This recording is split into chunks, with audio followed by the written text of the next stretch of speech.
Një tjetër talent i madh vjen te Shqipëria.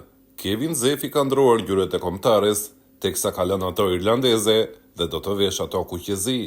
Lojtari i të rinjve të Romës është pjesë fikse titullare në ekipin U20. Atje ku në 21 ndeshje ka realizuar 3 gola dhe ka dhënë 7 asist.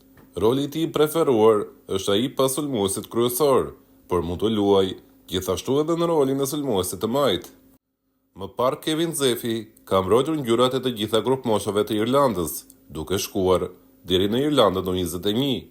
20 vjeçari shfaqet tani më në listën Alban Bushit për ndeshjen miqësore që Shqipëria U21 do të ketë kundër Greqisë U21. Ky futbollist ka lindur në Irlandë nga 2 prindër shkodran që kanë emigruar në këtë vend. Një detaj i veçantë në këtë rast është fakti se Kevin Zefi i kishte dhënë fjalën Alban Bushit se do të vinte te Shqipëria që në vitin e shkuar. Por më pas për shkak të dëmtimeve që nuk e lejuan, afrimi i tij me ngjyrat kuqezi mori edhe pak më shumë kohë.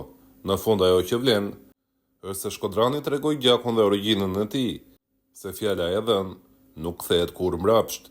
Ai vendosi të pranonte ftesën e Shqipërisë dhe të linte kështu përfundimisht Irlandën. Disa kohë më parë, Zefi ka qenë pjesë e të rinjve të Interit, duke spikatur talentin e tij të madh. Inzaghi e ka marrë për shërbitje edhe në ekipin e parë, atje ku Zefi ka qenë në shoqërinë e Kristian Aslanit. Edhe mesfushori i Interit i ka sugjeruar Zefit që t'i bashkohet Shqipërisë në të ardhmen, dhe pas gjithë këtyre këshillave dhe sugjerimeve, kalimi ndodhi. Sigurisht që më e mira për këtë lojtar do të ishte që të bënte një tjetër hap në karrierën e tij, pasi Italia nuk është vend i dur për të kaluar nga grupmoshat në ekipin e parë. Në Itali është vendi ku asnjëherë ekipet nuk marrin lojtar nga akademia.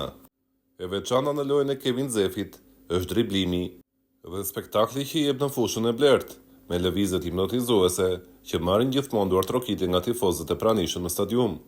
Por pika e tij më e dobët janë padyshim golat realizuar, teksa i duhet të punojë më shumë për të rritur statistikat e tij në të ardhmen.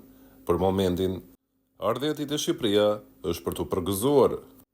Dhe tani do të kemi një tjetër talent që mund të shndërrisë në të ardhmen dhe që Irlanda i investoi jo pak te ai. Pas këtij hapi të Kevin Zefit, është radha e Rokovatës për të ndërmarrë të njëjtin vendim.